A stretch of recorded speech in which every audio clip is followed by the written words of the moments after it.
자, 56페이지에 인장 등록 볼게요. 자, 인장 등록을 한다는 의미가 중개업무할 때 어떤 도장을 새겼다 이 말이죠. 그죠? 그런데 중개보조원은 중개업무를 못하죠. 중개보조원은 인장 등록하는 거 아니죠. 그래서 기업공개사 등은 인장 등록하여야 한다. 이러면 틀렸죠. 그죠? 기업공개, 중개업무를 하는 기업공개사고 소속공개사 인장 등록을 해야 돼요. 자, 제일 1번에 보시면은 기업공개사 및 소속공개사는 업무를 개시하기 전에 중개인이 사용할 인장을 등록관청에 등록하여야 한다. 원칙은 업무 개시 전까지죠. 그런데 조심을 해야 되는 게, 구분해야 되는 게, 보증 설정하는 것도 업무 개시 전까지 하죠. 그죠? 그런데 등록 신청할 때 보증 설정 서류가 들어갈 수 있다, 없다? 그때는 보증 설정하려 할 수가 없다 그랬죠. 그런데 인장 등록을 어떻게 하느냐면은 어떤 용지에다가 도장을 찍어 가지고 내가 이 도장으로 서겠습니다 하고 용지를 제출하는 거예요. 그럼 등록 신청할 때 내 이 도장으로 서겠습니다 하고 도장 찍어 그 용지를 같이 제출할 수 있다 없다? 등록 신청할 때 내가 이 도장 사실사자 들어가죠. 이럴 때 도장 찍어가지고 용지를 같이 제출할 수도 있다 그죠? 그래서 원칙은 업무 개시 전까지인데 예외적으로 기업공개사는 등록 신청할 때 인장 등록할 수 있다. 소속공개사는 고용신고할 때 인장 등록할 수 있다. 틀리게 나올 때가 됐어요. 기업공개사는 등록 신청할 때 인장 등록하여야 한다 이러면 안 되죠. 하여야 한다는 것은 업무 개시 전까지인데 등록 신청할 때, 그 다음에 소속공개사 고용신고할 때 인장 등록할 수 있답니다.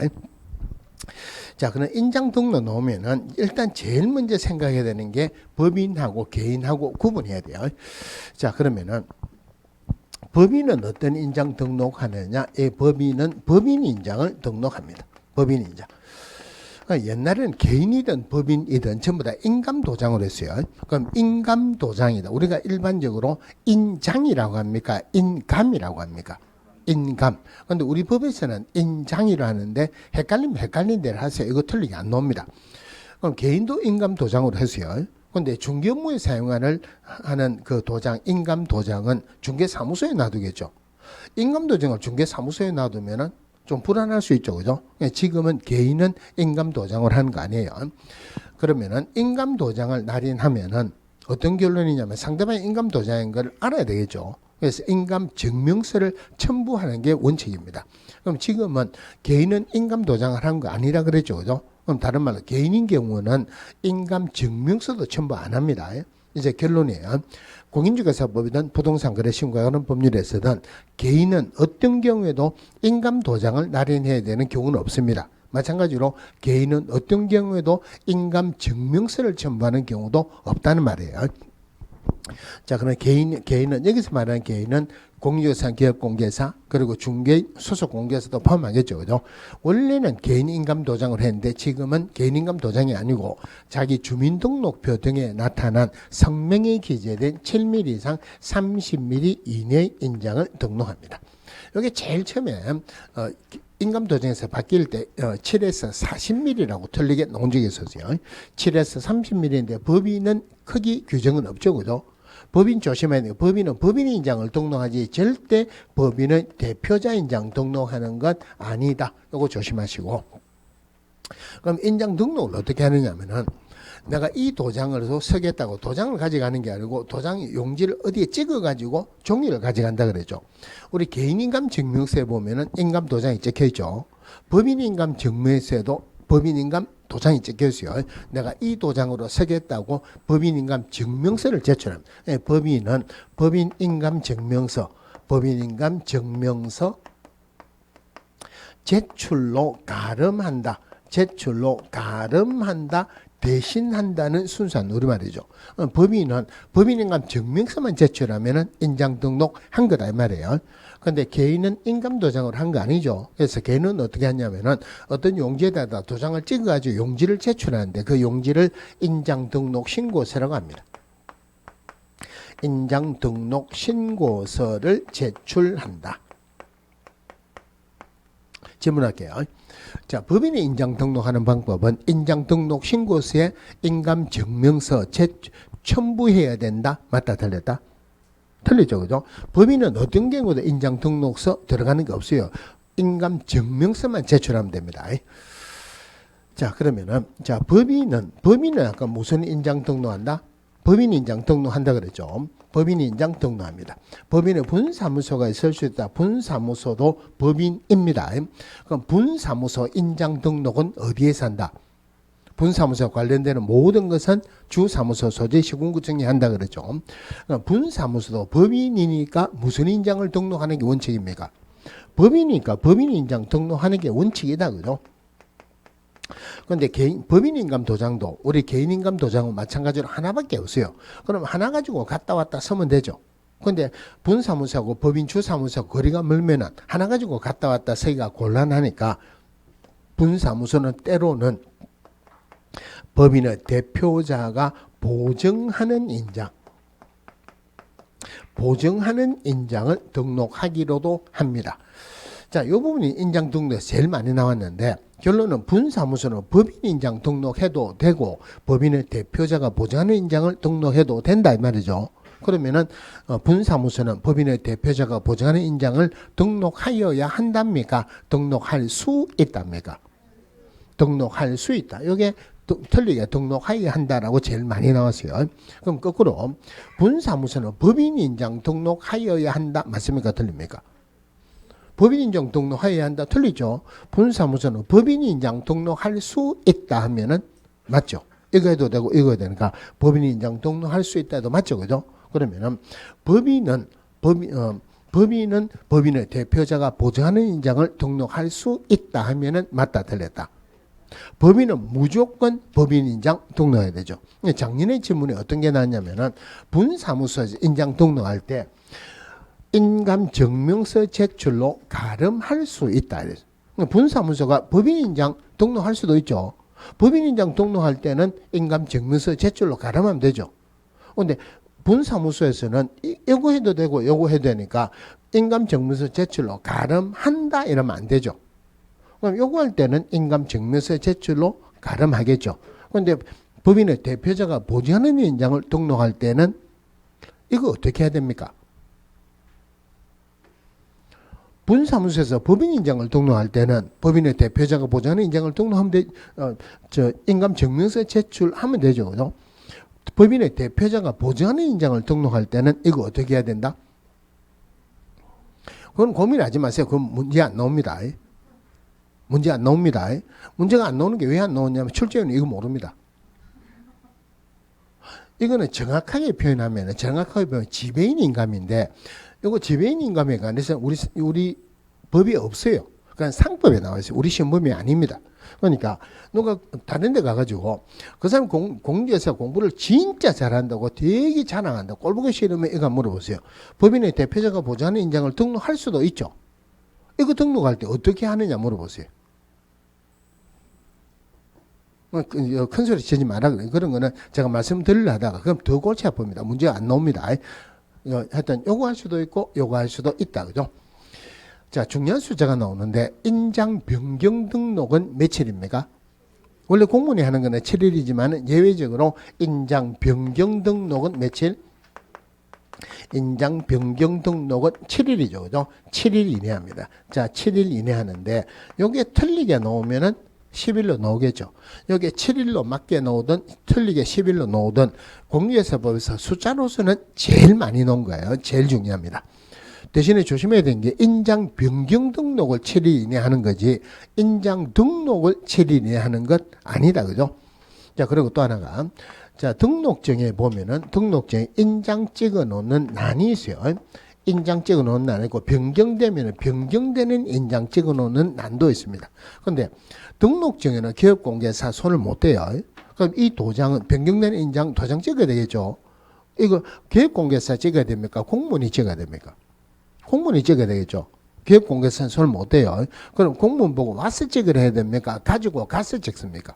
가지고 가서 찍는다. 인장 변경 등록할 때 등록증 원본을 첨부해야 된다.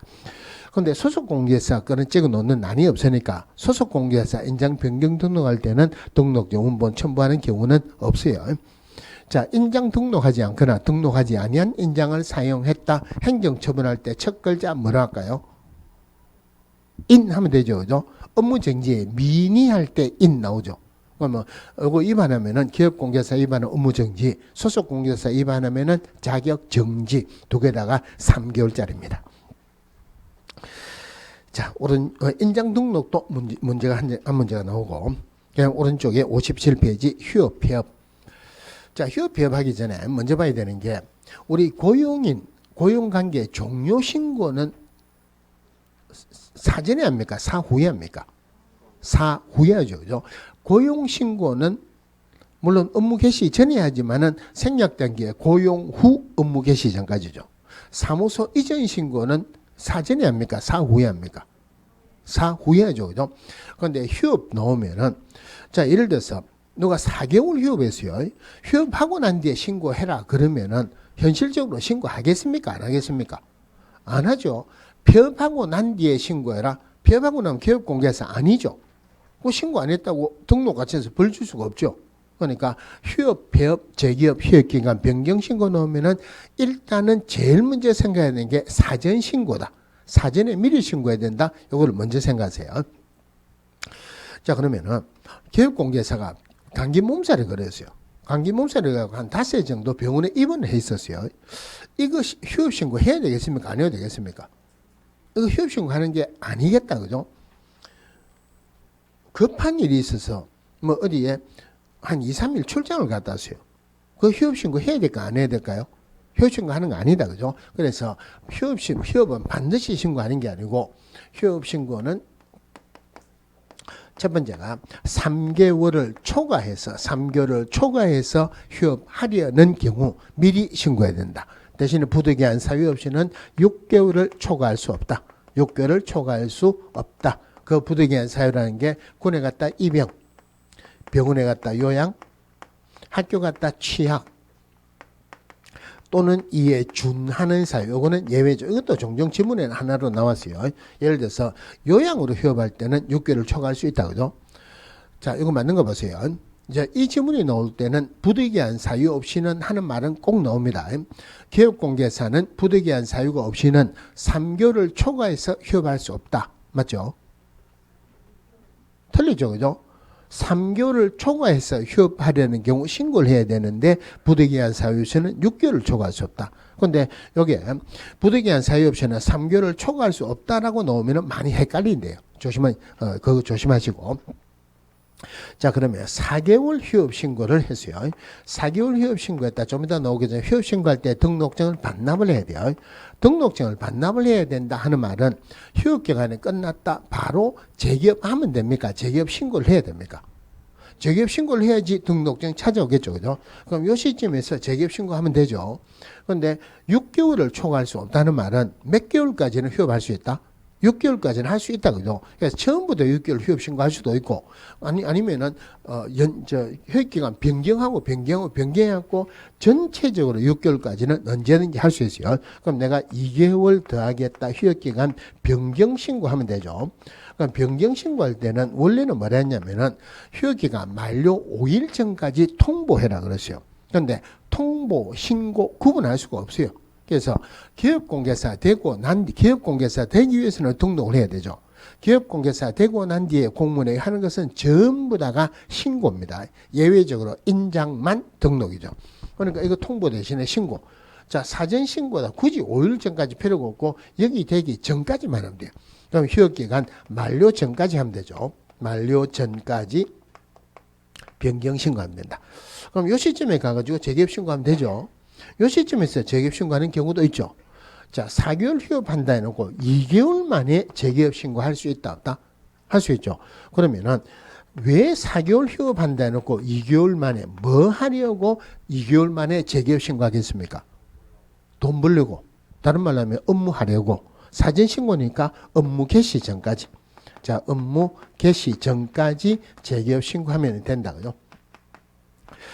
자, 아까 휴업 신고할 때 등록증 반납한다 그랬죠. 전체적으로 정리 한번 볼게요. 자, 등록증 반납하는 게 첫 번째 휴업 신고할 때 등록증 반납합니다. 두 번째 폐업 신고할 때도 등록증을 반납합니다. 세 번째 등록 취소됐을 때 등록증 반납합니다. 조심해야 되는 게 업무 정지는 등록증 반납 규정이 없습니다. 그럼 등록 취소됐을 때는 등록증 반납하고 업무 정지는 등록증 반납 규정이 없다 그랬죠. 마찬가지로 자격 취소되면은 자격증 반납하고 자격 정지는 반납 규정이 없어요. 그럼 언제 반납하냐? 휴업이나 폐업은 사전에 하기 때문에 사전 신고할 때 반납하겠죠. 사전 신고 시. 그런데 등록 취소는 사전에 반납한다 말이 안 되죠. 아침에 일어나니까 꿈이 안 좋습니다. 꿈자리가 오늘 진짜 안 좋은데 틀림없이 오늘 등록 취소될 것 같다. 아침에 출근하자마자 바로 반납하자 말이 안 되죠. 그죠? 자, 그러면은 새로운 숫자가 나온데 봅시다. 원래 공무원이 하는 거는 며칠? 7일, 기업공개상은 10일이죠. 그죠? 공무원이 하는 게 7일이라는 말은 공무원이 기업공개사에게 하는 게 7일이다 이 말이에요. 다른 말은 공무원이 기업공개사 내주는 게 7일이다 이 말이에요. 그러면은 공무원이 하는 말이 나는 7일에 내준다. 당신은 10일에 해도 좋다. 대신에 내가 내준 것을 똑같은 것을 내한테 다시 주는 것, 반납하는 것은 내가 주는 날짜 그대로 해라. 내주는 거 7일이니까 반납하는 거는 며칠? 7일 이내. 등록 취소되면 등록 취소된 날부터 7일 이내 반납을 합니다. 물론 등록증 반납은 누구에게 한다? 등록관청이 하겠죠. 자기에게 준 등록관청에게 반납을 합니다. 그런데 이 부분보다는 반납하는 게 문제가 더 잘 나오는 게 자격 취소됐어요. 우리 자격증 교부는 얼마 이내 합니까? 자격증 교부할 때 제가 항상 하는 말이 우리가 공부하는 첫 번째 이유가 자격증 교부받는 게 첫 번째 이유다 그러죠. 첫 번째 이유니까 1이죠. 몇 개월 이내에 교부해야 된다? 1개월 이내. 합격자 결정 공고로부터 1개월 이내. 근데 그거 반납하는 거 1개월 이내 이러면 안 돼요. 이거로 같이 보세요. 자격증 반납은 자격 취소되는 것보다 7일 이내. 그런데 누구에게 반납을 해야 됩니까? 자격은. 시도지사에. 어떤 시도지사에게? 자기에게 준 사람에게 반납하는 게 맞죠. 그래서 사무소 소재지 시도지사에게 반납해야 된다라고 자주 틀리게 나옵니다. 교부한 시도지사에게 반납해야. 이도 마찬가지로 등록 취소되면 등록 취소된 날부터 7일 이내 등록증을 등록관청에게 반납해야 된다죠. 자, 전자문서로 신고하는 게 있는데 전자문서로 신고하여야 한답니까? 할 수 있답니까? 할 수 있다 그죠? 그럼 전자문서를 할 때 휴업이나 폐업 신고할 때 휴업이나 폐업 신고는 등록증을 반납해야 되죠. 등록증을 반납을 해야 된다는 말은 전자문서를 할 수 없다 그죠? 전자문서에서는 문제가 나오기는 이게 사실은 제일 많이 나왔어요. 할 수 없죠. 두 번째 휴업기간 변경 신고할 때 휴업기간 변경 신고할 때 이미 등록증을 반납을 했으니까 휴업기간 변경 신고할 때는 반납할 게 없죠. 전자문서로 할 수 있다 그죠? 근데 말도 안 되게 휴업 신고할 때 등록증을 반납을 했는데 휴업기간 변경 신고할 때 등록증을 반납해야 된다라고 틀리게 세 번에 나왔어요. 그럼 반납하는 게 없으니까 전자문서를 할 수 있다 그죠? 자, 조심해야 되는 게 재기업 신고입니다. 자, 재기업 신고를 하는 이유가 등록증 찾아오기 위해서 재기업 신고를 하죠. 그럼 재기업 신고할 때는 전자문서로 할 수 있다 없다? 할 수 있다. 그럼 등록증 어떻게 찾아옵니까? 전자문서로 신고하고 운동삼아 타박타박 걸어가가지고 등록증 주세요 찾아오면 돼요. 그러니까 전자문서로 하는 거는 아무것도 생각하지 말고 반납하는 게 있느냐 없느냐 이것만 생각하세요. 재기업 신고할 때 반납하는 거 없죠. 그러니까 전자문서로 할 수 있다래요. 자, 그 다음에 봐야 되는 게 요 안에서 이제 요 방금 이야기한 데서 한 문제가 나옵니다. 한 문제가 나오는데 이 휴업하고 관련돼서 문제가 나오는 게 예를 들어서 저 보증 설정하는 것 먼저 한번 질문을 하고 할게요. 잘 들어보고 맞는가 보세요. 보증보험이나 공제에 가입한 기업공개사로서 보증기간이 만료가 됐을 때는 이미 설정한 보증의 효력이 있는 기간 중에 다시 보증을 설정해야 된다. 맞다 틀렸다? 다른 거 해볼게요. 보증을 설정한 기업공개사 보증을 변경하려는 경우 보증기간 만료일까지 다시 보증을 설정해야 된다. 맞다 틀렸다? 틀렸죠. 그죠? 두 개 다 틀렸어요. 다음에 보증 설정할 때 다시 말씀을 드리겠지만은 요 방금 한 거는 틀리게 나오면은 생각을 하면 할수록 맞는 것처럼 느껴집니다. 그러니까 이거는 문제의 핵심은 어떻게 보느냐면은 앞에 만료라는 말이 나와야 뒤에 만료가 나온다. 이렇게 생각하세요. 그러면은 보증보험이나 공제에 가입한 기업공개사로서 보증기간 만료가 됐을 때는 보증기간 만료일까지 다시 보증을 설정한다. 이게 맞죠? 그죠? 자, 근데 여기서 여기까지 휴업을 하고 있어요. 휴업기간 중에 보증기간이 만료가 되는 경우도 있죠. 그러면은 보증기간 만료일까지 다시 보증을 설정하는 거 맞죠? 그죠? 근데 휴업기간 중에는 중개업 안 하죠. 그럼 현실적으로 여기서 여기까지는 보증보험료 등 손해봅니다. 그죠? 그래서 지금 말씀드린 것은 국토교통부의 공식적인 입장은 아닙니다. 국민고충처리위원회에서 나왔는데 휴업기간 중에 중개업 안 하니까 휴업기간 중에 보증 설정이 만료가 되면은 요 휴업기간 중에는 보증 설정 안 해도 되고 업무 개시하기 전까지만 보증 설정하면 된다. 네, 그런 의견이 나왔어요. 물론 지문이 나오지는 않겠지만 나오면 그대로 따라도 돼요. 휴업기간 중에 보증기간이 만료됐다. 만료까지 안 하고 업무 개시하기 전까지만 해도 된다. 자, 또 하나가 자, 휴업기간 중에 폐업은 할 수 있습니다. 자, 폐업은 언제든지 가능합니다. 휴업기간 중이든 업무정지기간 중이든 폐업은 언제든지 가능하다. 휴업기간 중에 폐업하고 그 기간 중에 다시 등록할 수 있다 없다? 등록할 수 있다. 그죠? 등록할 수 있다는 법적 근거는 뭐냐면은 우리 법에서 등록은 기속적이다. 법에 맞으면은 무조건 해주라 그랬어요. 근데 등록해주지 말라는 게 4개가 있었죠. 첫 번째가 공인중개사 또는 법인이 아닌 자가 등록 신청했을 때, 결격사유에 해당됐을 때, 그 다음에 등록 요건에 구별되지 않았을 때, 우리 법뿐만이 아니고 다른 법의 제한에 위반될 때, 요거 말고는 무조건 등록을 해주라.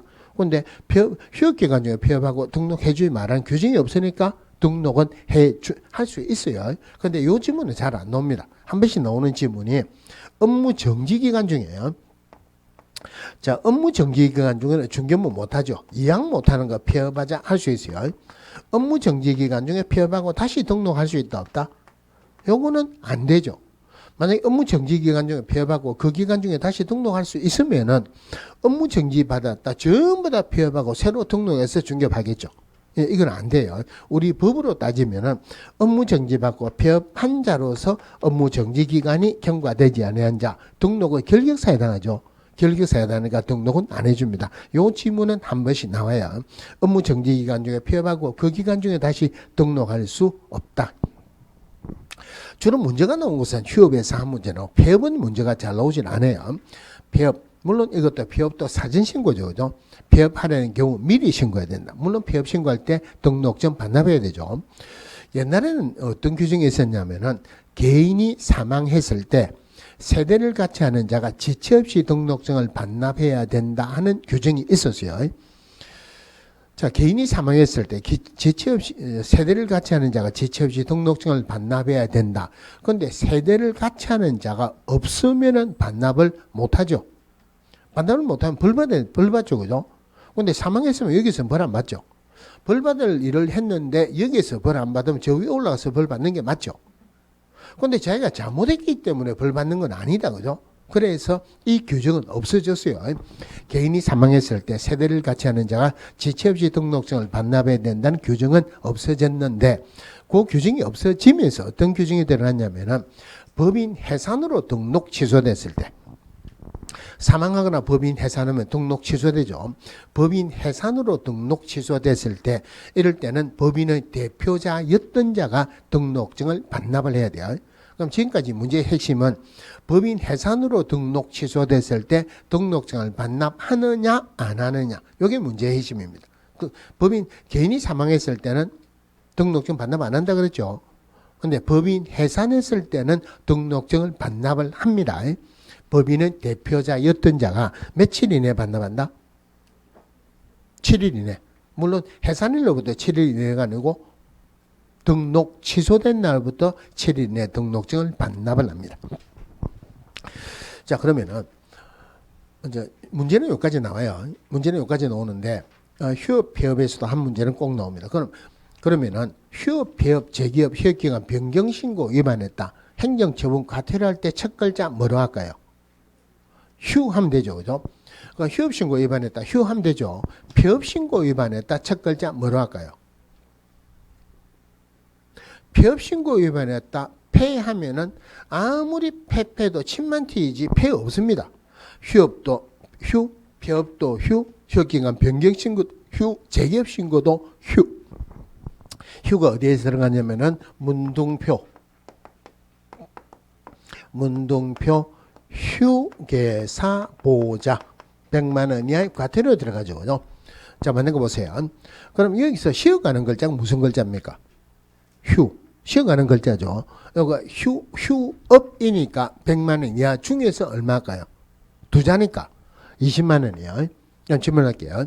휴업신고 위반한 기업공개사에게 100만 원 과태료에 처한다. 맞습니까? 틀립니까? 100만 원 과태료 아니죠. 100만 원 이하의 과태료예요. 그 중에서 얼마짜리다? 20만 원짜리죠. 그러면은 휴업신고 위반한 기업공개사에게 30만 원 과태료에 처했다 하면은 맞다 틀렸다. 요거는 맞는 거예요. 30만 원 과태료에 처한다 하면 틀렸어요. 20만 원 과태료에 처한다 맞죠, 그죠? 근데 그 전부 다가 동기나 횟수나 결과를 참작해서 2분의 1 범위 내에서 늘리거나 줄일 수 있다. 2분의 1 범위 내에서 늘리면 최고가 30만 원, 줄이면 10만 원 되죠. 그러니까 30만 원 과태료에 처한다면 틀리죠, 그죠? 20만 원 과태료에 처한다. 하지만 30만 원 과태료에 처했다 하면은 맞는 거죠. 가중에 늘릴 수 있다, 그죠? 자, 그러면은 우리가 그 중개업할 때 사업자 등록을 해야 됩니까? 안 해야 됩니까? 우리 현실적으로 예를 들어서 동네에 가서 옷집 하는 데 있죠. 조그만한데. 그 사업장에는 사업자 등록 해야 돼요. 그런데 사업자 등록을 안 하고 사업을 하는데도 현실적으로 많이 있습니다. 그런데 중개업할 때는 사업자 등록을 해야 된다, 안 해야 된다? 해야 되죠. 사업자 등록을 안 하면은 우리가 공부하는 것과 관련돼서 어떤 문제가 생깁니까?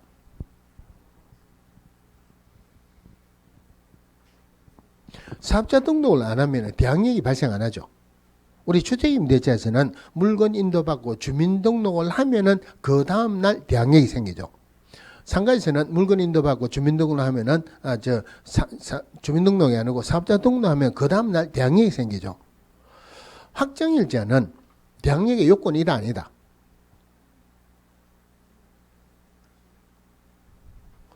확정일자는 대항력의 요건이 아닙니다. 확정일자는 날짜를 확정시키는 거죠. 후순위 권리자보다 먼저 받아주는 우선 변제권 받으려면 확정일자 받아야 되죠. 그러면 대항력이 안 생겼다. 우선 변제, 최우선 변제 못 받죠. 그럼 대항력이 생기려면 사업자 등록을 해야 되죠. 그죠? 근데 공부할 때 학원에서 1등으로 하는 사람도 중개업할 때 보니까 사업자 등록을 안 하는 사람들. 근데 사업자 등록 일반적으로 해라기 때문에 하기는 합니다. 확정일자는 안 받아요. 왜 확정일자 안 받느냐? 확정일자 받아야 됩니까? 가만히 보면 확정일자 안 받으면 우선 변제권 안 생기죠.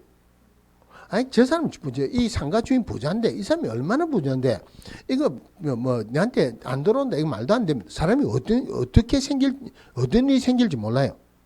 그거 한다고 짜다리 큰 돈이 드는 것도 아니고, 사업자 등록하고, 확정일자 받아야 돼요. 그러면은, 중개업 등록을 해야 되죠. 중개업 하려면은. 그러니까 어느 걸 먼저 해야 됩니까? 사업자 등록하고, 중개업 등록하고. 사업자 등록하러 가면 중개업 등록증 사본을 가지고 오랍니다. 등록증 사본을 가지고 오는데 그러면 중개업 등록을 먼저 해야 되죠. 그럼 중개업 등록을 할 때 일반적으로 사무실을 구해야 되거든요. 그런데 사무실을 구하면은 기존 서는 데 구하는 게 좋습니까? 다른 거 하는 걸 사무실을 하는 게 좋습니까? 좋기로는 기존 서는 게 더 좋죠. 그죠? 그러면은 예를 들어서 거기에 전화번호도 그대로 인수받는 게 좋죠. 그걸 인수받는 게 좋죠. 그죠? 전화번호 인수는 그냥 인수인계한다 하고 권리금 하면서 전화번호 인수 바로 안 돼요. 휴대폰 전화번호 말고 이 전화번호는 개인과 개인과는 가족 간에만 명의 변경 가능합니다. 가족 간이 아니면 이런 사업장은 사업자 등록증이 있어야지 명의 변경해줘요. 그럼 사업자 등록증이 안 나오면은 전화번호 인수 안 돼요.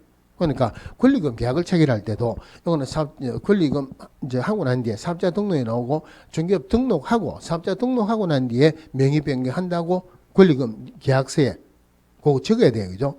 권리금 다 주고 난 뒤에 난 명의 변경 못 해주겠다 이러면 할 말이 없잖아요. 그런 걸 적고. 그러니까 현실적으로 뭐부터 제일 먼저 해야 된다? 중개사무소 등록을 먼저 해야 되죠. 등록하기 전에는 사무소 먼저 확보해야 되죠. 자, 그러면은 오늘 계약을 체결하고 열흘 후에 사무소를 인수받는다고 가정합시다. 그럼 열흘 후에 잔금을 지급하겠죠. 이거 등록해 주겠습니까? 안 해주겠습니까? 근데 법대로 하면은 등록을 안 해주는 게 맞아요. 아직 사무소 확보가 안 됐죠.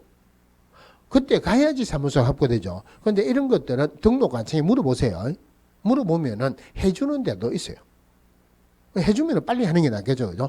사업자 등록하고, 그 다음에 중개업 등록하고, 그 다음에 사업자 등록하고, 명의 변경하고, 이러면 되겠죠.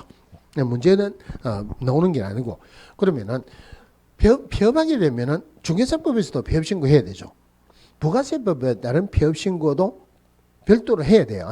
근데 작년까지만 해도 별도로 했는데 등록관청에 갖고 폐업신고하고 세무서에 갖고 폐업신고하고 귀찮죠. 지금은 휴업이나 폐업신고 마찬가지로 중개사무소에서 한꺼번에 같이 할 수도 있어요. 세무서에 가서도 한꺼번에 같이 할 수 있어요. 세무서에 갔다 그러면 한꺼번에 중개업 등록 이제 휴업이나 폐업신고는 세무서에서 등록관청으로 보내줘야 돼요. 등록관청에 뭐 세무서에 보내주고 한꺼번에 같이 할 수도 있다. 올해부터 그렇게 바뀌었고요. 자, 휴업, 폐업 보셨고.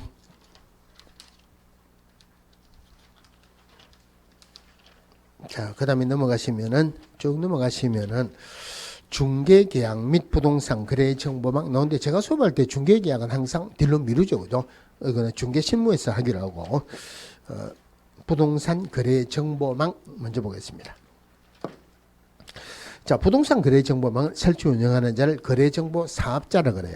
그러니까 부동산 거래 정보망 한마디로 전국적인 망을 가진 인터넷망입니다. 그럼 부동산 거래 정보망 관련된 사이트를 조금 보면은 아까 부동산 거래 정보망 말이 한번 나왔죠. 자, 중개인이 부동산 거래 정보망에 가입하고 이를 이용해서 중개업을 하는 경우에는 그 부동산 거래 정보망에 공개된 관할 구역 외의 것도 할 수 있다. 공개된 것은 청구를 할 수 있지만 공개 안 된 것은 시도밖에 못하죠. 그죠? 결국 중개인이 부동산 거래 정보망에 가입한다고 해서 업무 지역이 전국으로 확대되는 것은 아니다.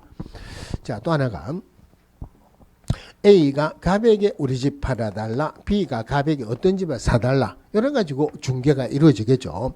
그런데 A가 갑에게 우리 집 팔아달라. B가 을에게 어떤 집을 사달라. 부동산 거래 정보망을 통해서 거래가 이루어지는 경우도 있죠. 그럼 이럴 때 갑은 A, B 쌍방에게 의뢰를 받았는데 이럴 때 갑은 A에게만 의뢰받았고 을은 B에게만 의뢰받았죠. 그래서 한 번씩 나오는 판례예요. 쌍방 당사자로부터 의뢰받은 경우뿐만 아니고 일방 당사자의 의뢰에서 매매 교환 임대차 그 밖의 권리의 특실 변경을 알선하는 것도 중개에 해당될 수 있다.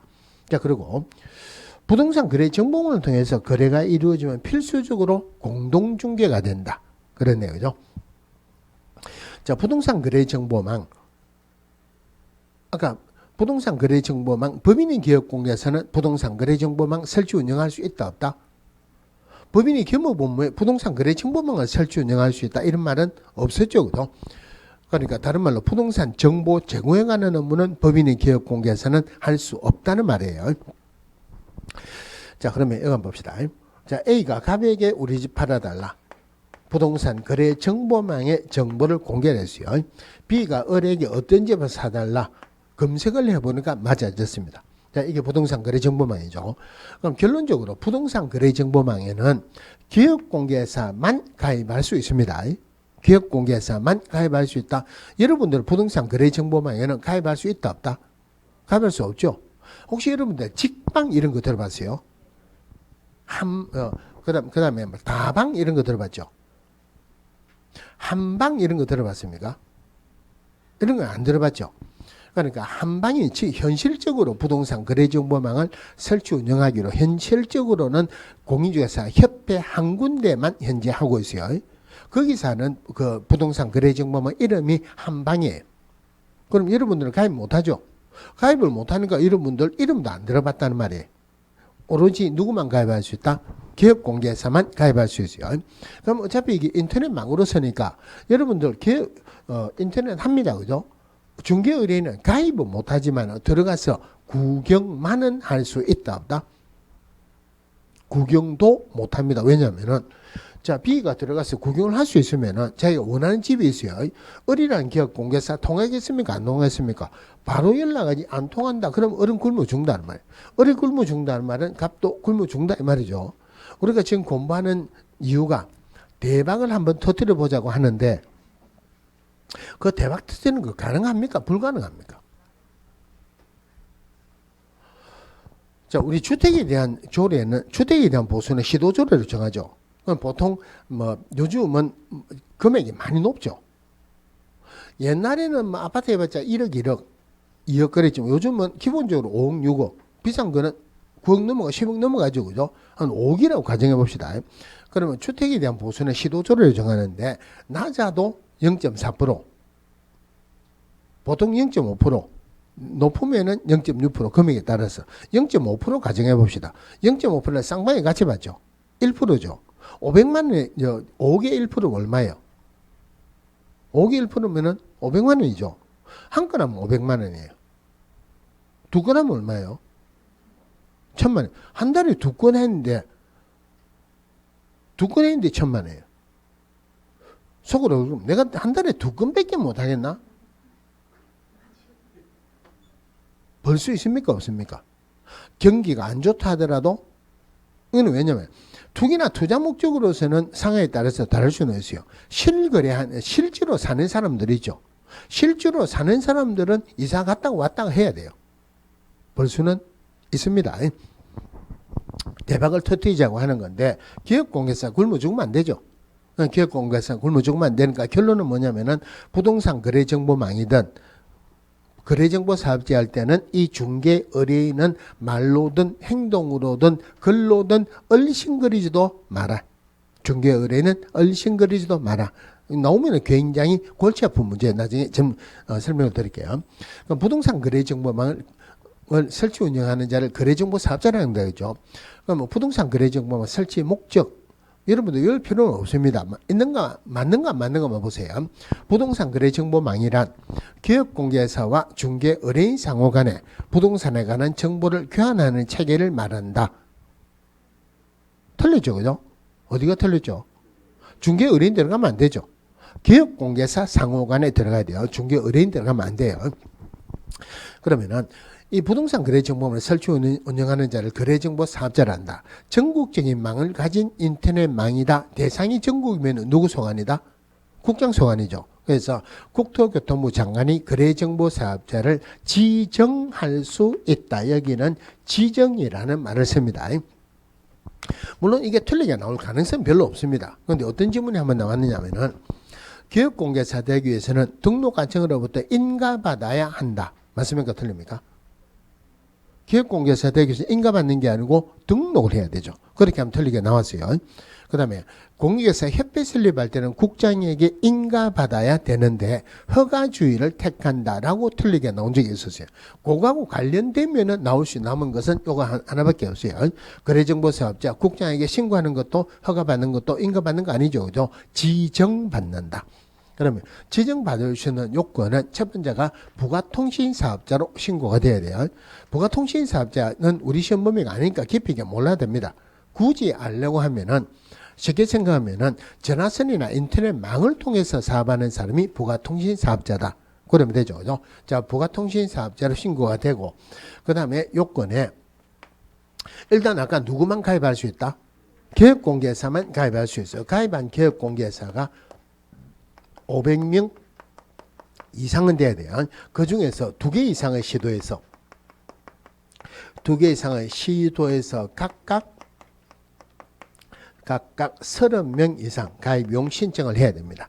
그런데 요거 할 때는 아무 문제가 없어요.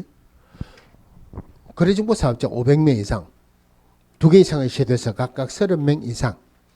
공유자에서 협회 설립할 때 창립총회에서 몇 명입니까? 600명 이상이죠. 그 600명은 어디에서 나왔느냐 하면은 인구로 따지면 서울이 제일 많죠. 서울, 경기도, 강원도, 충청도, 전라도, 경상도 6개요. 제주도는 멀어서 못 온다 그랬죠. 그래서 600명을 하세요.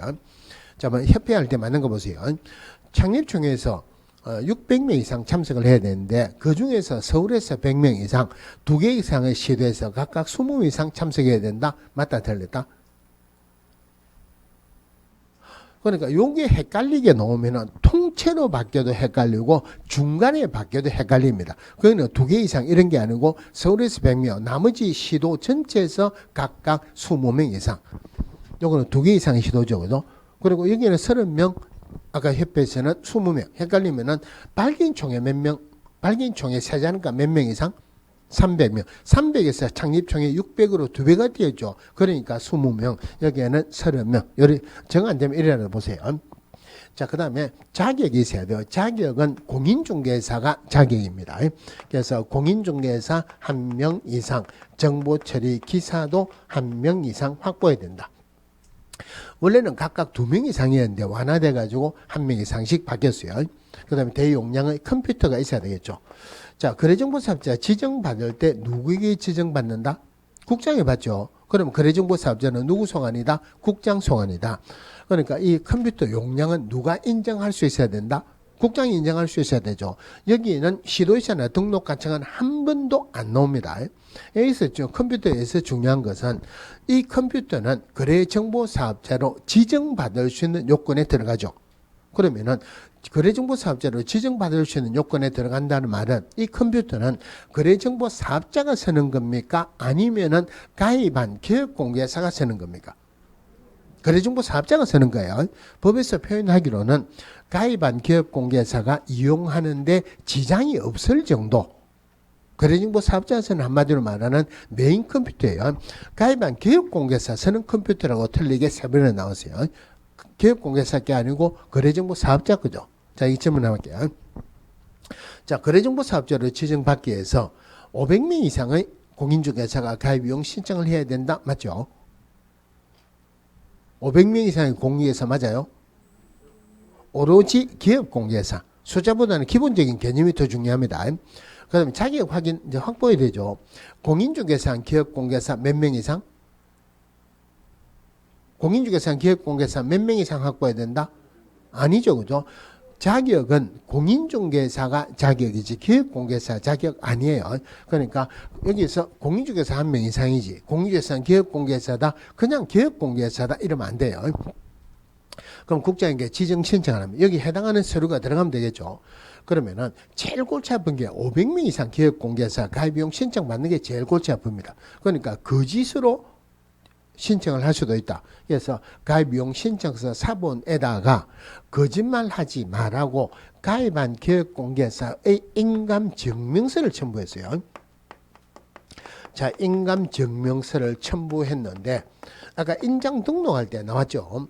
공인중개사법이든 부동산 거래 신고하거나 법률에서는 어떤 경우에도 개인은 인감도장 찍는 일도 없고 어떤 경우에도 인감증명서 첨부하는 경우도 없다 그랬죠. 지금은 인감증명서 첨부한다 안 한다? 안 합니다. 이거 인감증명서 첨부해야 된다고 틀리게 나올 때가 됐어요. 그럼 인감증명서 첨부 안 하는 대신에 기업공개사라면은 반드시 가지고 있고 기업공개사만 가지고 있는 서류가 하나가 있죠. 뭐 가지고 있죠? 등록증. 대신에 등록증 사본을 제출합니다. 자, 공인중개사 정보 처리 기사건은 자격증 사본을 들어가겠죠. 이거 자격증 원본을 첨부해야 된다라고 틀리게 나온 적도 있었어요. 사본을 첨부합니다. 자, 이걸 첨부한다 했는데 제가 지금 말씀드리는 거는 문제가 나오는 부분은 아닌데 개념을 잡고 들어갑시다. 이거 안 잡으면 제가 한 말이 거짓말이래요. 공무원이 확인할 수 있는 서류는 공무원에게 제출할 때 첨부한다 안 한다? 안 한다 그랬죠. 그죠? 그러면은 등록 신청할 때 공인중개사 자격증 첨부 안 하죠. 그럼 자격은 시도의사 소원이니까 등록관청은 자격증을 발급한 시도의사에게 자기 여부를 확인 요청해야 됩니다. 물론 법인이 등록 신청할 때 또는 분사무소 설치 신고할 때 법인이라는 증명서를 첨부했었어요. 그게 뭐냐면은 법인 등기상 증명서입니다. 자, 법인 등기상 증명서 법원에서 발급받죠. 법원에 일하는 사람도 공무원 맞죠? 법원에서 일하는 사람 조금 아는 사람이 있는 게 좋습니까? 없는 게 좋습니까? 있는 게 좋죠. 그게 어느 정도 좋으냐면은 저는 사실 이런 거 생각도 못했어요. 제 고등학교 동기 한 명이 법원 공무원으로 이제 졸업하고 난 뒤에 들어갔어요. 그래서 맨 처음에 들어갈 때 등기소에서 일을 하다가 마지막으로 일을 할 때 어느 그 지방 법원에 그 민사에 있었어요.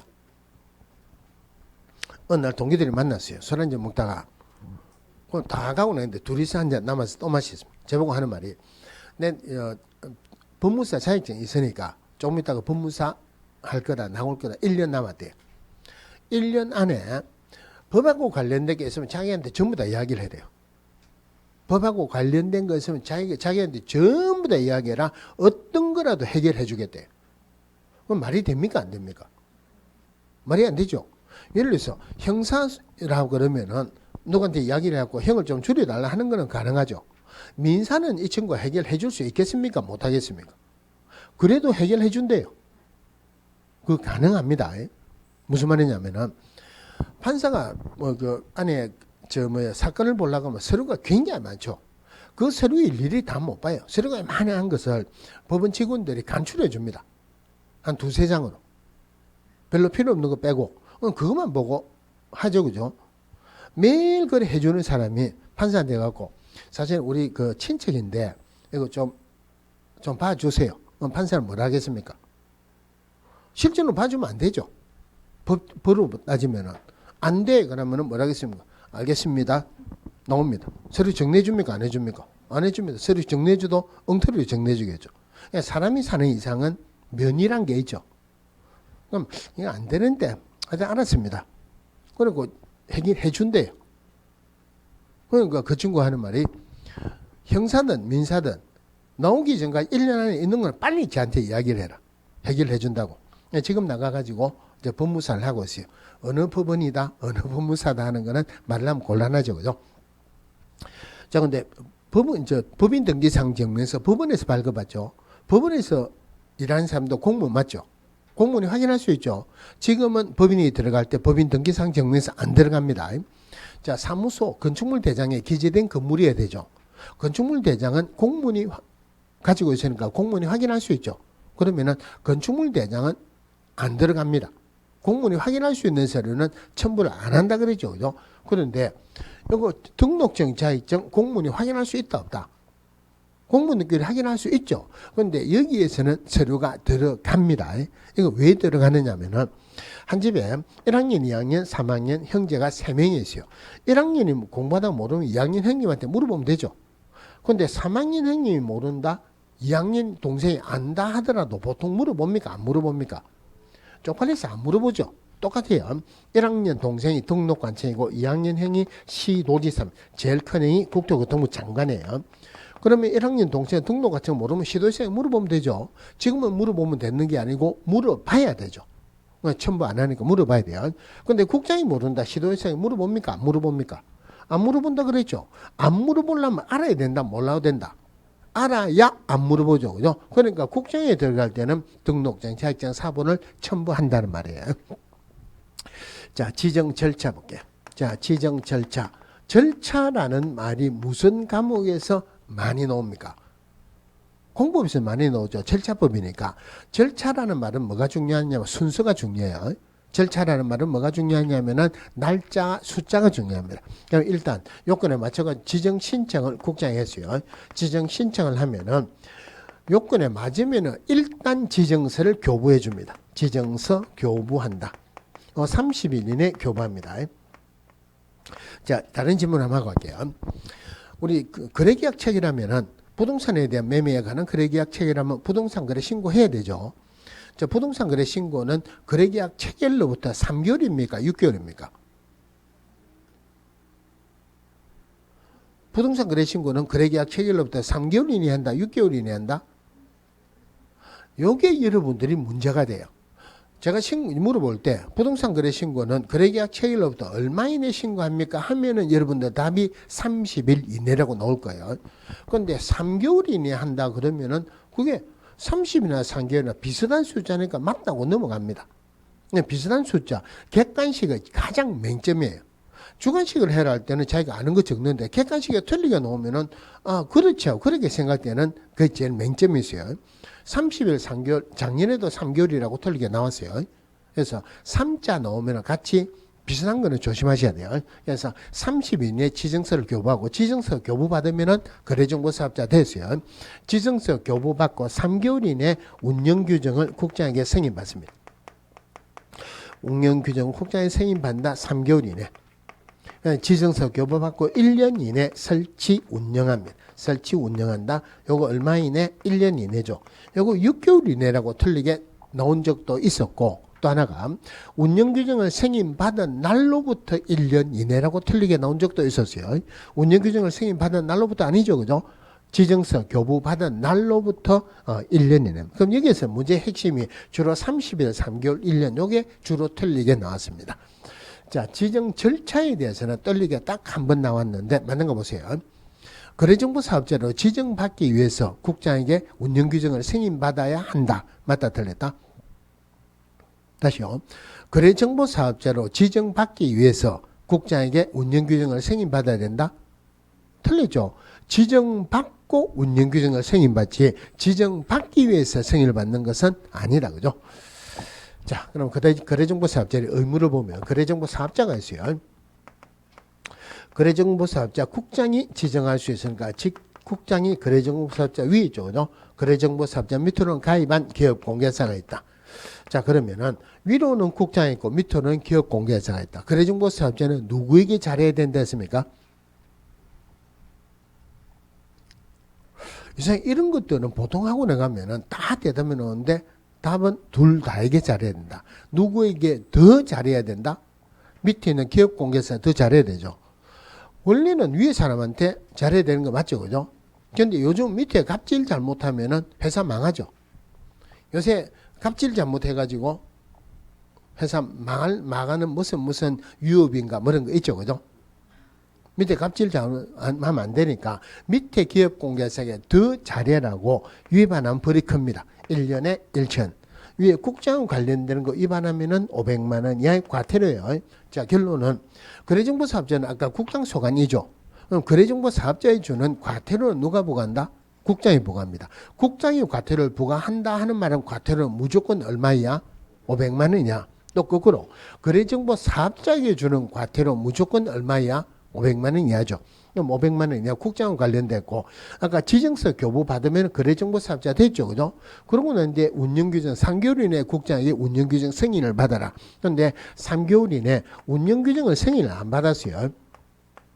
개정할 때도 미리 승인 안 받았다. 운영규정을 위반해서 운영했다. 운영규정하고 관련된 거 위반했다. 또 하나가 거래정보사업자 국장 소관이니까 거래정보사업자에 대한 감독상 명령은 당연히 누가 한다? 국장이 할 수 있겠죠. 물론 나중에 시도의사도 들어갑니다. 국장하고 관련돼서니까 감독상 명령 위반 요것도 들어갑니다. 감독상 명령 위반. 자, 이것도 걔가 500만 원 이하의 과태료고, 자, 1년에 1천 할 때, 자, 맞는 거 보세요. 거래정보사업자는, 여기에서 일단 먼저 보면은, 거래정보사업자는 기업공개사로부터 의뢰받은 정보에 한해서 공개라. 기업공개사로부터 의뢰받은 정보에 한해서 공개라 하는 말은, 요거 맞는 거 보세요. 거래정보사업자는 중개 의뢰인을 위해서 거래정보사업자가 직접 수집한 정보 공개할 수 있다. 맞아요? 틀리죠. 오로지 기업공개사로부터 의뢰 받은 것만 공개해라 이 말이에요. 거래정보사업자가 직접 수집한 거는 공개하면 안 된다 이 말이죠. 그다음에 당연히 사실과 다르게 공개해서는 안 된다. 또 하나가 어떤 방법으로든 기업공개사에 따라 차별적으로 공개해서는 안 된다. 이 말도 안 되게 차별적으로 공개도 된다라고 지문에 나온 적도 있었어요. 자, 근데 이 부분이 그대로 나오는 것은 이 말 자체가 틀리게 나온 것은 별 문제가 없습니다. 근데 조심해야 될 게 한번 해봅시다. 맞는 거 보세요. 거래정보사업자는 중개 의뢰인으로부터 의뢰받은 정보에 한해서 공개해야 된다. 맞죠? 그죠? 중개 의뢰인 얼씬거리도 말하 그랬죠. 중개 의뢰인으로부터 의뢰받은 정보에 한해서 공개하라면 틀리죠. 그죠? 거래정보사업자는 어떤 방법으로든 중개 의뢰인에 따라 차별적으로 공개해서는 안 된다. 이건 맞죠? 중개 의뢰인 얼씬거리도 말하 그랬죠. 어떤 방법으로든 기업공개사에 따라 차별적으로 공개해서는 안 된다. 요거 1년에 1천이에요. 그럼 이거는 기업공개사에 주는 벌이 아니고 거래정보사업자에 주는 거죠. 그래서 우리가 1년에 1천 할 때 임시 정보 공개를 이중으로 세 번 하면은 비급의 대표명이다. 정보 공개 요거만 4자짜리예요. 거래정보 사업자에 준다고 요거 위반했다. 그 정보 공개 1년 1천입니다. 물론 여기에서 기업 공개에서 의무도 있어요. 기업 공개에서 의무가 당연히 거짓 공개하지 마라. 거짓 공개해서는 안 된다. 또 하나가 거래가 완성되면은 여기서 말하는 거래가 완성되었다는 말은 거래 계약이 체결됐다 이 말이에요. 이럴 때는 지체 없이 거래정보 사업자에게 통보해야 된다. 거래정보 사업자에게 통보하여야 한다. 그러면은 거래가 완성되면 지체 없이 거래정보 사업자에 통보해야 된다. 제가 줄여가지고 통보해야 되는 걸 안 했다. 미통보 이랬어요. 미통보 행정처분할 때 첫 글자 뭐라 할까요? 어제 수업할 때 미통보 첫 글자 뭐라 할까요? 그게 누가 통 이러더라고요. 통자 첫 글자입니까? 미가 첫 글자죠. 업무정지에 미니할 때 미 이거예요. 그러니까 6개월 이하 중에서 거짓 공개는 6개월짜리고 미통보 요거는 3개월짜리예요. 자, 다시 한번 질문할게요. 자, 기업 공개에서는 거래가 완성되면 지체 없이 중개 의뢰인에게 통보하여야 한다. 맞죠? 중개 의뢰인 들어가면 안 되죠. 그럼 거래가 완성됐다. 거래계약 체결됐죠. 그럼 거래계약 체결되면은 통상 계약금 10% 지급하고 중도금 지급하고 잔금 지급하고 등기전 해왔어요. 이사 들어가고 옆집에 떡 돌리고 친구들 불러갖고 집 들어가야지 다 끝났는데 거래계약 체결됐습니다 하고 통보할 이유가 없죠. 누구에게 통보를 해라고요? 거래정보 사업자에게. 왜 통보를 하냐면은 지금 거래계약이 체결됐어요. 정보 공개했는데 거래계약이 체결됐다. 공개된 정보는 살아있는 정보입니까? 죽은 정보입니까? 죽은 정보죠. 필요 없는 거죠. 그건 빼내야 돼요. 누가 빼내야 됩니까? 거래정보 사업자가 빼내야죠. 이거 빼내라고 거래정보 사업자에게 통보한다 이 말이에요. 자, 여기에서 실무적인 이야기 한번 할게요. 보통 이제 매매를 하면은 계약금 지급하고 중도금 지급하고 잔금 지급하죠. 중도금 지급하는 게 좋습니까? 안 하는 게 좋습니까? 그런데 중도금은 뭐 지금 한다 안 한다 좋다 안 좋다 여러 가지 문제가 있지만 중도금은 굉장히 위험합니다. 자, 잔금을 지급하면 동시행의 요건으로서 등기전을 해오죠. 그런데 중도금 지급한다. 일반적으로 전체 금액의 한 반 정도는 중도금으로 나가죠. 그죠? 중도금 지급한다. 내한테 내 거 된다는 보장이 전혀 없습니다. 예를 들어서 매도인이 중도금 받고 행방불명됐다. 어디서 하소연합니까? 중도금은 굉장히 위험합니다. 그래서 가능하면 중도금은 지급을 안 하고 잔금 지급을 먼저 빨리 하는 입장이에요. 그런데 여러분들의 입장에서는 언제는 중도금을 넣는 게 좋으냐면은 오늘 거래계약 체결됐어요. 잔금 주는 기간이 굉장히 늦는 경우가 있죠. 그럴 때는 매도인 매수인이 중도금 말이 없더라도 여러분들이 중도금을 넣는 게 좋아요. 자, 예를 들어서 오늘 계약을 체결했어요. 그 다음에 일주일 있다가 잔금 지급한다. 이거 계약이 해제되는 경우는 별로 없겠죠. 6개월 있다가 잔금 지급한다. 그러면은 매도인도 매수인도 마음이 바뀌는 경우가 있죠. 그럼 계약을 해제하겠죠. 그죠? 여러분들 중개보수 받을 수 있다 없다? 왜요? 받을 수 있지. 거래계약 체결했는데 계약이 해제되거나 뭐되거나 취소되어도 받을 수 있어요. 다만 기업공개사의 기책사유라면 받을 수 없다 그랬죠. 그런데 현실적으로는 계약이 해제됐어요. 기업공개사 기책사유 없이. 이거 현실적으로 중개보수 별로 잘 못 받습니다. 그러면은 계약이 해제되는 게 좋습니까? 정상적으로 계약 체결되는 게 좋습니까? 계약 체결되는 게 좋죠. 그럴 때는 계약 체결하고 잔금 지급하는 기간이 길면 길수록 중간에 중도금을 넣는 게 좋아요. 중도금을 이어야지 계약 해제 안 하겠죠. 중도금 이으면은 돈 아까워서 계약 해제 안 하지. 해제하기도 어렵고. 여러분들이 자기네들이 중도금 말이 없더라도 기간이 길면은 중도금을 조금이라도 넣는 게 좋아요. 자, 그러면 요 부분, 그리고 마지막에 남아있는 게 지정 취소가 있어요. 지정 취소도 당연히 국장이 하겠죠. 그죠? 그런데 원래는 취소라는 행정 처분을 할 때는 청문해야 됩니다. 청문이라는 게 변명의 기회를 주는 거예요. 그런데 사망하거나 법인 해산으로 취소할 때는 청문 안 합니다. 사람이 죽어 관소고인데 막 흔들면서 왜 죽었습니까? 왜 죽었습니까? 안 하잖아요. 그죠? 사망하거나 법인 해산으로 취소할 때는 청문 안 해요. 그럼 지정 취소에서는 핵심이 핵심이 딱 있어요. 우리 법에서 어떤 경우라 하더라도 재정을 취소하여야 한다 나오면은 무조건 틀렸습니다. 하여야 한다 무조건 틀렸어요. 자, 왜 이런 게 틀릴 수밖에 없냐면은 전속중개계약을 체결하면은 법에서 부동산 거래 정보망 또는 일간신문에 정보 공개해야 되죠. 정부에서는 다툼의 소지가 없는 전속중개계약 체결하기를 원합니다. 일간신문도 있지만은 나머지 하나는 부동산 거래 정보망이죠. 그럼 부동산 거래 정보망이 현실적으로 많은 게 좋겠습니까? 작은 게 좋겠습니까?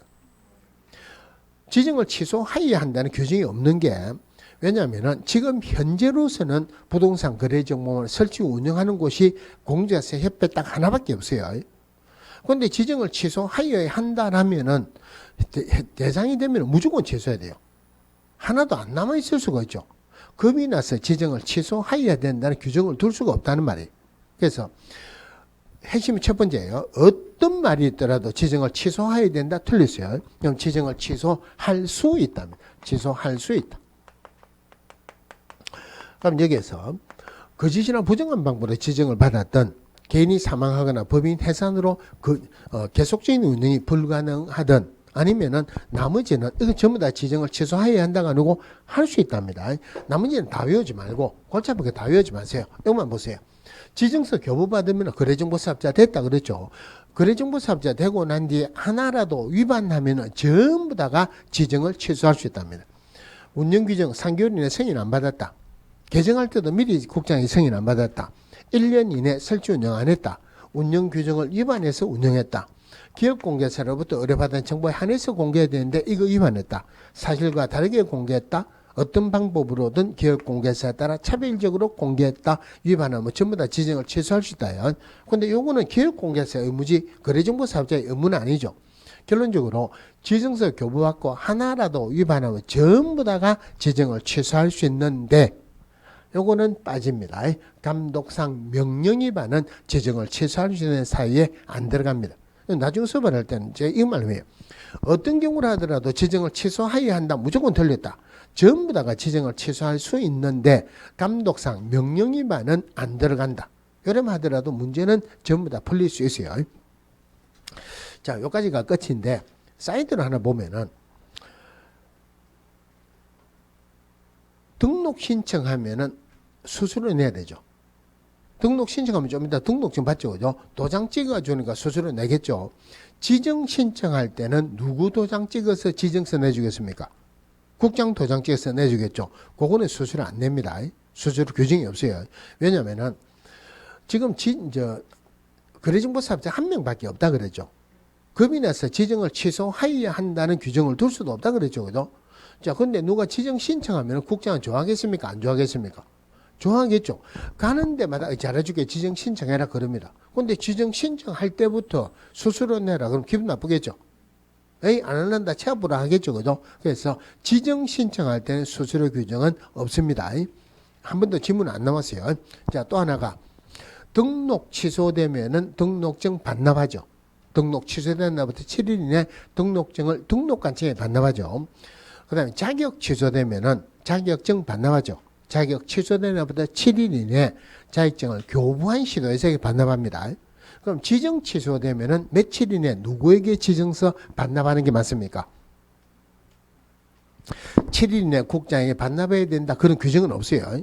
등록증이나 자격은 취소되면 반납하는 규정이 있는데 지정 취소는 반납 규정이 없습니다. 왜냐하면은 우리 법에서 지정을 취소하여야 한다는 규정이 없고 지정을 취소할 수 있다는 규정만 있는 원 취지는 지정을 취소하겠다는 말이겠습니까? 안 하겠다는 말이겠습니까?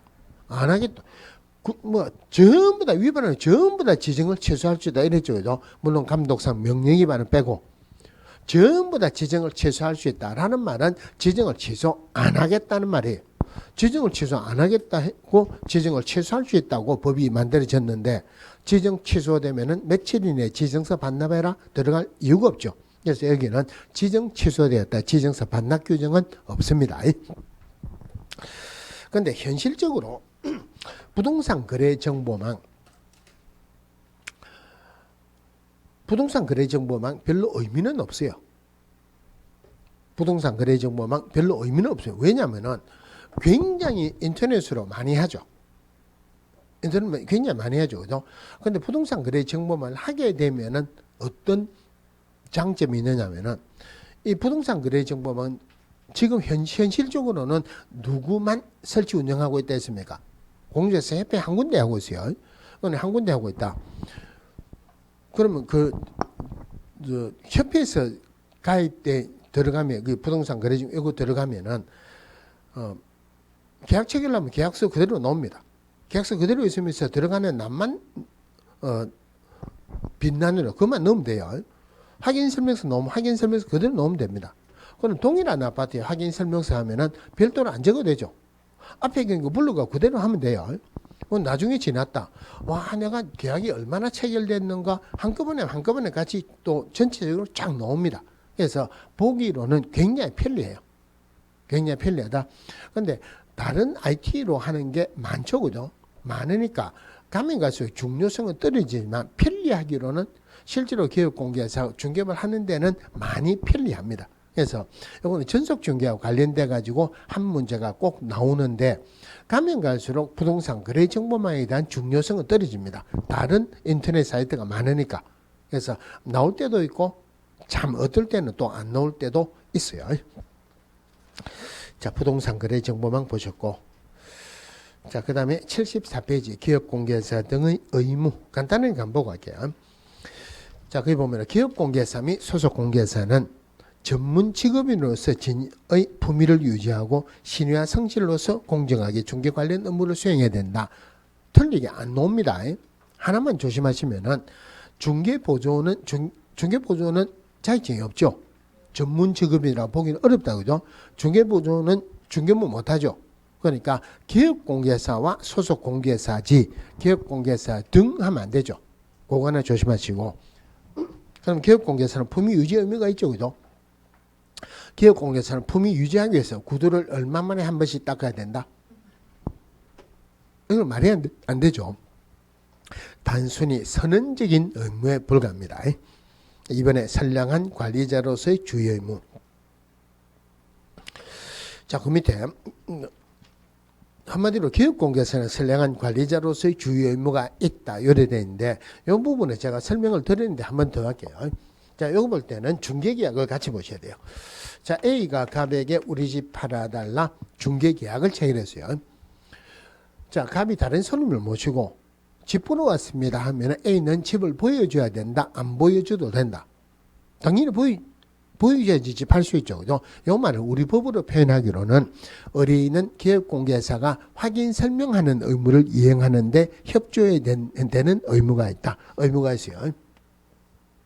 기업공개사 중개 의뢰를 받았습니다. 반드시 중개해야 되는 의무가 있다, 없다?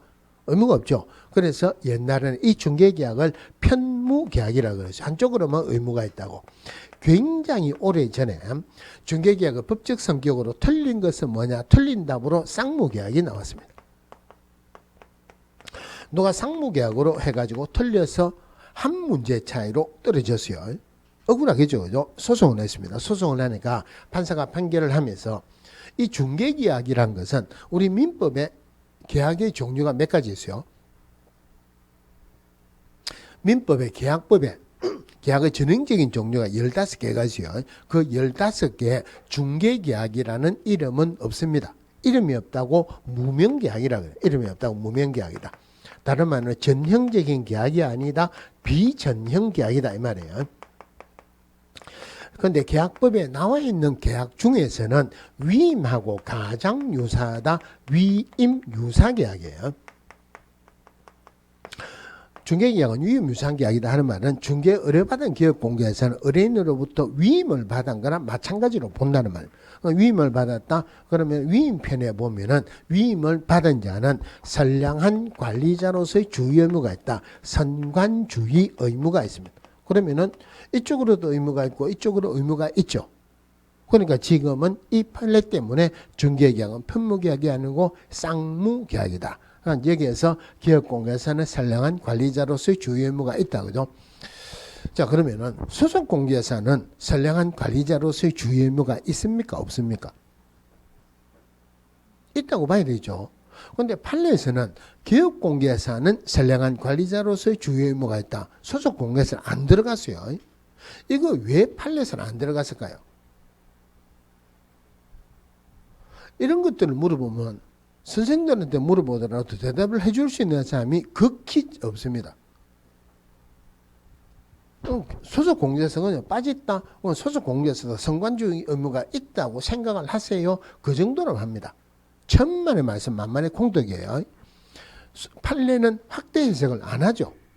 새로운 판례가 나오면 몰라도 확대 해석을 안 해요. 그런데 여기는 왜 소속 공개사 빠졌느냐면은 이 판례가 나올 때까지만 하더라도 우리 법에서 소속 공개사 중개무 할 수 있다는 규정이 없었어요. 중개무 할 수 있다는 규정이 없는데 소속 공개사가 선량한 관리자로서 주요 의무가 있다 들어갈 수가 없죠, 그죠? 그러고 난 뒤에 나중에 중개무 할 수 있다 나왔어요. 이 판례가 나올 때까지만 하더라도 소속 공개사는 중개무 할 수 있는 규정이 없기 때문에 이 선량한 관리자로서의 주요 의무는 누구의 의무다? 개업 공개사의 의무다 이 말이에요. 자, 그럼 이 부분에 하고 다시 한번 지금 들어갈게요. 아까 자, 우리 벌이에 행정처분이 있죠. 행정처분이 있다. 그 다음에 형벌이 있고 그 다음에 행정질서법 과태료가 있다 그랬죠. 과태료가 있다. 그러면은 형벌의 대상이든 아니든 우리 법에서 해라는 거 안 했다, 하지 말란 거 했다, 무조건 행정처분하고 과태료 중에 하나는 준다 그랬죠. 그럼 예를 들어서 아까 고용신고 해라 했는데 안 했다, 저기 행정처분하고 과태료 처벌제 없었죠.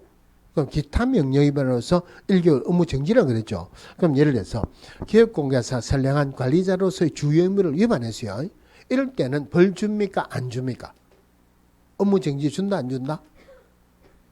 안 줍니다. 왜냐면은 우리 법에서 규정된 것 중에서 여기에도 해당 안 되면은 여기에 기타 명령 위반으로서 1개월짜리 업무 정지 주라 했지, 판례에서 나온 것까지 위반했을 때 벌 주라 말은 없거든요. 이 선량한 관리자로서의 주요 의무는 법에서 나온 게 아니고 판례에서 나온 거죠. 그러니까 이거 위반했다고 업무 정지 주는 것은 아닙니다. 자, 오른쪽에 비밀 누설 금지 의무. 자, 기업공개사 등은 여기는 소속공개사 중개보존 다 들어갑니다. 그죠? 이 법 및 다른 법률에 특별한 규정이 있는 경우를 제외하고는 그 업무상 알게 된 비밀을 누설해서는 안 된다. 당연한데 그 업무를 떠난 후에도 또한 같다. 한마디로 언제까지? 죽을 때까지. 법에서 죽을 때까지 누설하지 마라 이러면 될 건데 뭐 잘난 체 한다고. 그 업무를 떠난 후까지 또한 같다. 이거 틀리게. 업무상 비밀한 비밀을 누설해서는 안 된다. 다만 그 직을 떠난 후에는 그러하지 아니하다라고 틀리게 나온 적도 있었어요. 죽을 때까지 누설하지 마라 그랬죠.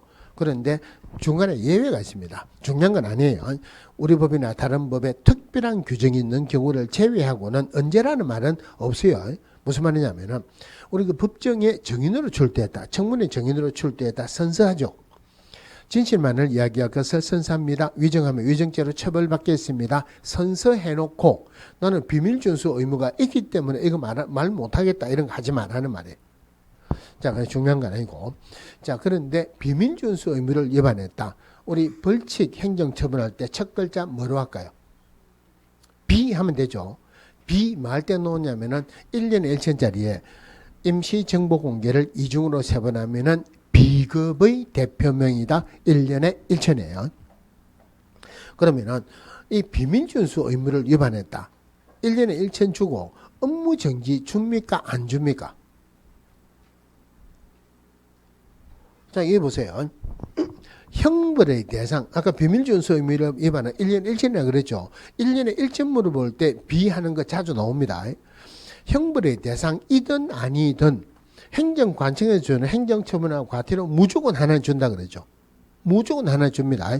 그런데 여기 아무리 봐도 비 없죠. 그러면 여기에 기타 명령 위반으로서 업무 정지에 들어간다는 말이에요. 그런데 이거 가지고 옛날에 인근학원, 여기 말고 다른 학원, 인근학원의 선생하고 굉장히 싸운 적이 있다 그랬죠. 무슨 말이냐면은 이거 1년에 1천이고 업무 정지에 해당한다. 그러니까 제 수강생 중에 다른 학원의 수강생하고 친구가 있는 사람도 있을 수 있죠. 그죠? 거기 가가지고 1년에 1천이고 업무 정지에 해당한다 하니까 우리는 업무 정지라는 거 안 가르쳐 주던데 우리는 업무정지라는 거 말을 하더라. 수업 시간에 물어봤대요. 이거 업무정지 사유 아닙니까? 그러니까 이건 1년에 1천이지 업무정지 아니다. 근데 저 학원에서는 업무정지라고 말을 했다 하던데요. 그러니까 웃기는 소리 하지 말아라. 알지도 못하면서 뭐 이래갖고 수강생 현혹시키느냐? 그 이야기가 또 제기에 들어오겠죠. 갔다 왔다 막 싸웠어요. 누군가는 판단을 해줘야 되겠죠.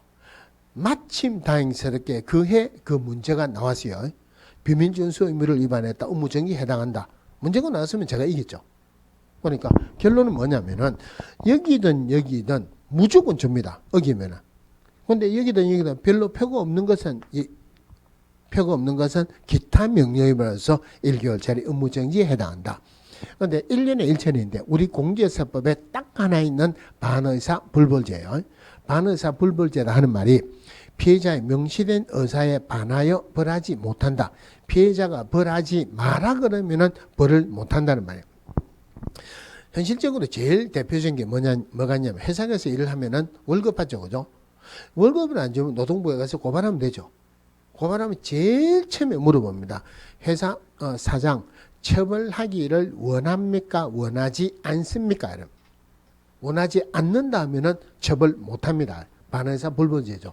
뭐 명예훼손죄 이런 것도 마찬가지예요. 우리 법에 딱 하나 있는 반의사 불벌죄 비밀준수 의무입니다. 자, 그 다음에 확인 설명 의무인데 이것도 나중에 중개실무에서 한다 그러죠. 그럼 쭉 넘어가셔서 95페이지로 갈게요. 조금 쉬다가 95페이지에 손해배상 책임이 보정제도, 이거는 잠시 쉬다가 보겠습니다.